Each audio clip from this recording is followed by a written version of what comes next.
They do a little bit of in between their fields. Some fields had some stuff going, and some field had some stuff going. So, and there is a family of as I said earlier, this is how they live. If you look up that mountain there, there's houses up there, and so terraced field, and so they basically the school and things like that would be maybe.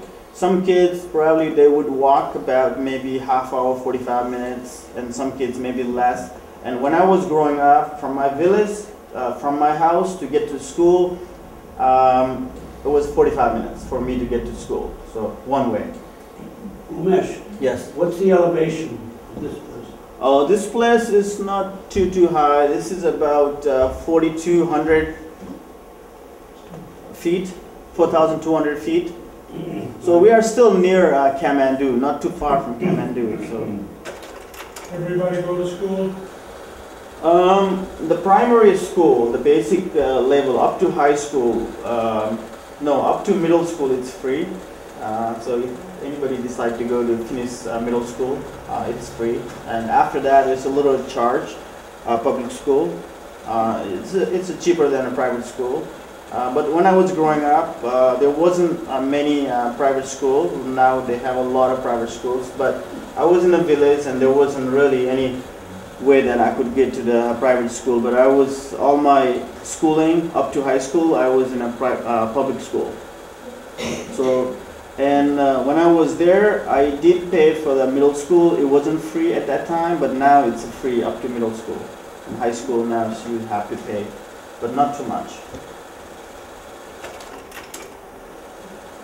So, that's a little bit of the valley, I wanted to get into before we get up to the mountains. So, the one slide before, there was, right before, you get to the Everest area, so that was the, the village right under, still in the Everest region, but a little bit further below than, this plain, where it actually is right now. This plain, right now, we are on 10,000 feet above the sea level.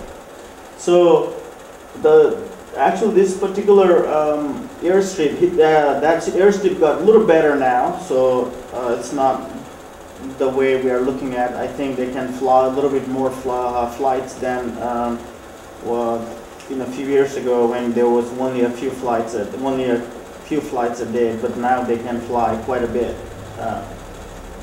So when you start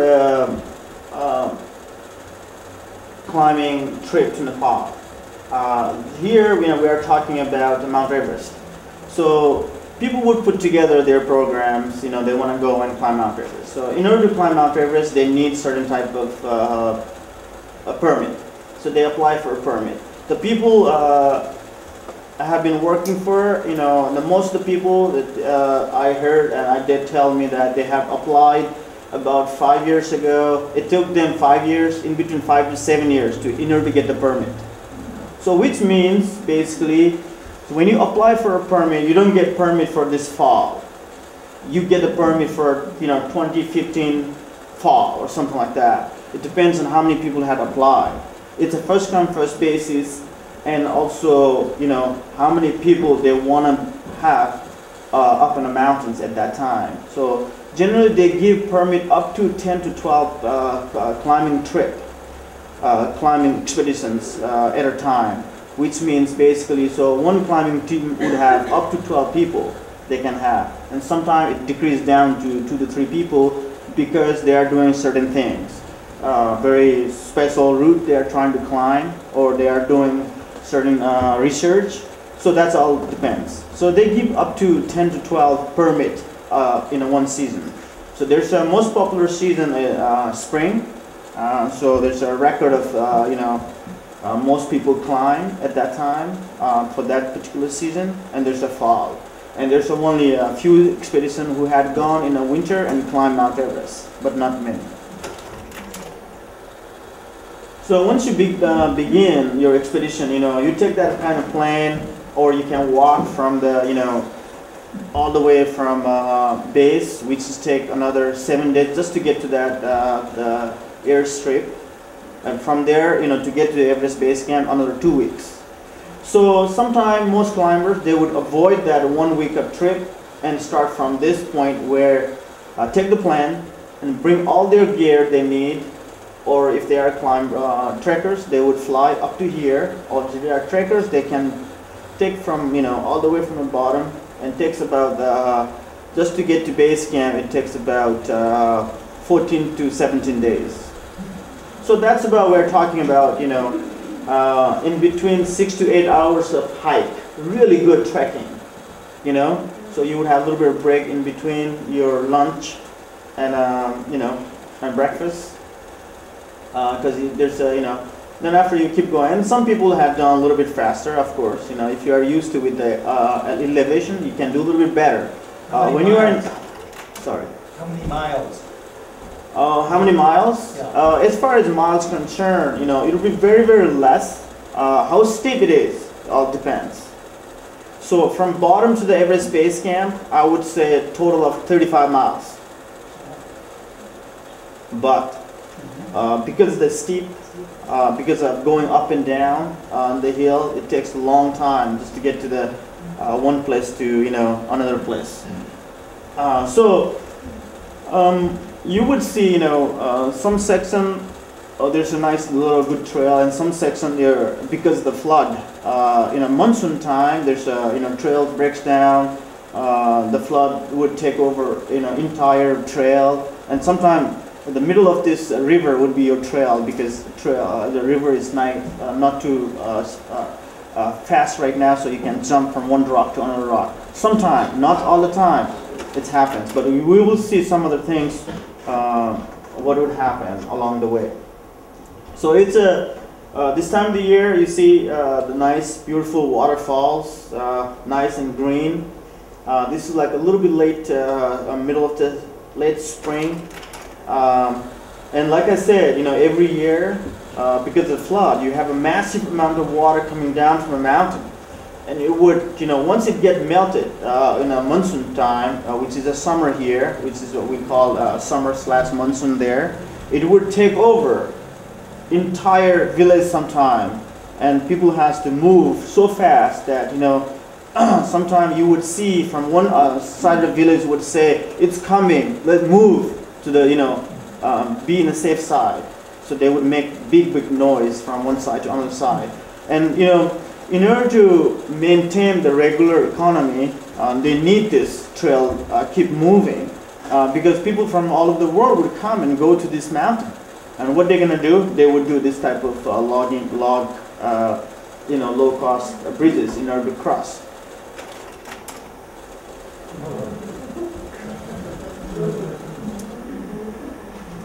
Those donkeys? Yes. Sorry? Yeah. It's another type of animal. Generally, they are domesticated by local people there, so you can hire those animals. We're gonna see a bigger picture of that animal. Then those are the animals who would carry your, stuff you would need. Stuff you cannot carry if you are in a big expeditions, like climbing trip. So you would have a lot of climbing gear. The animals would help you, and you would have to hire another yacht driver to monitor the animal all the way to wherever the animal can go up to.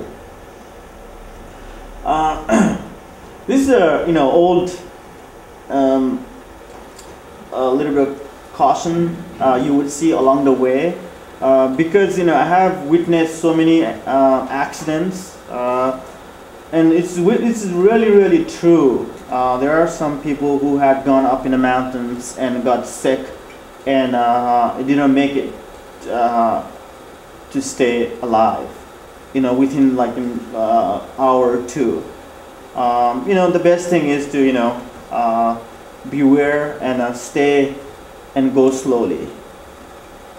And once you get used to with high elevation, you can go a little bit farther, faster, or you can pace yourself a little bit faster. Otherwise, the first thing up in the mountains in the high elevation is just to keep yourself, in a slow pace, and once your body acclimatized, then you would know.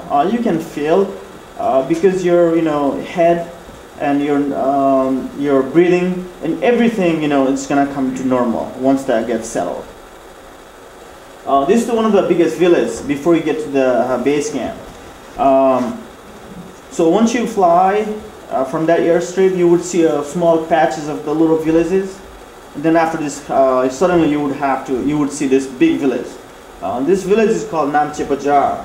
So we are a little over 11,000 feet high, close to 12,000 feet up here. And this village offer quite a bit of stuff here. So if you are missing, you lost your gear, you lost your gloves or things like that, you can get them here or rent. This is a little store. It's a friend of mine. He has been running this store for a long time, and he called it himself, this store named after the mount. There's a store up in New Hampshire called International Mountain Equipment. He called the same thing up here. So now they are friends actually. IME of Namche Bazaar. So he rents and sells mountain gear, and beside a little bit of souvenir. Now all this is brought in by a yacht? Yeah. Oh, that's true. Or carriers or porters. So multiple things from that point, from the airstrip we saw earlier. From there, bring it up here. So to get up here, if you are regular, villagers in that area, it would take you like a day hike, which is for them it's in between 8 to 10 hours. And generally, for people who are heading to Mount Everest, it's recommended for 2 to 3 days, 2 days. So they would rest in one place and get up here on the second day. Now, does that village get snowed in the winter? Yeah. How deep is the snow? You can actually ski down. So I mean, it's really hardcore snow you can get up there, and a type of steepness it has. You can really see kids are sliding and doing sledding and things like that. You can see the mountains right behind there. It's a mountain called Kwangde. It's part of the Kwangde. Beautiful mountain. We're gonna see the picture of that. It feels like it's right behind your backyard. But from this village to get to this mountains, you head down way deep and climb up. It takes about a day and a half just to get there. It feels like it's right there. So how deep? You see? Is that the same village? Same village. From the small village where you started. So, say it again? From the small village where you started to the top of Mount Everest and back down, how many days? Back down or going up and down? Up and down. Up and down 2 weeks. 2 weeks. So we are leaving the village I was just showing you earlier. So we are leaving that village and looking down. So we are heading up now. So we are gaining elevation and we are heading up to the base camp. And as you can see, the firewood down there. Of course, this place. But lately, past few years, electricity been introduced in this area with the help of American Foundation. I met some American, engineers there when they were doing this hydroelectric project. So this village actually has electricity. It's pretty brand new, but they would have electricity during a certain amount of time in 24 hours. But the rest of the time, of course, they still have to use a lot of firewood, as well as electricity to keep their place nice and warm.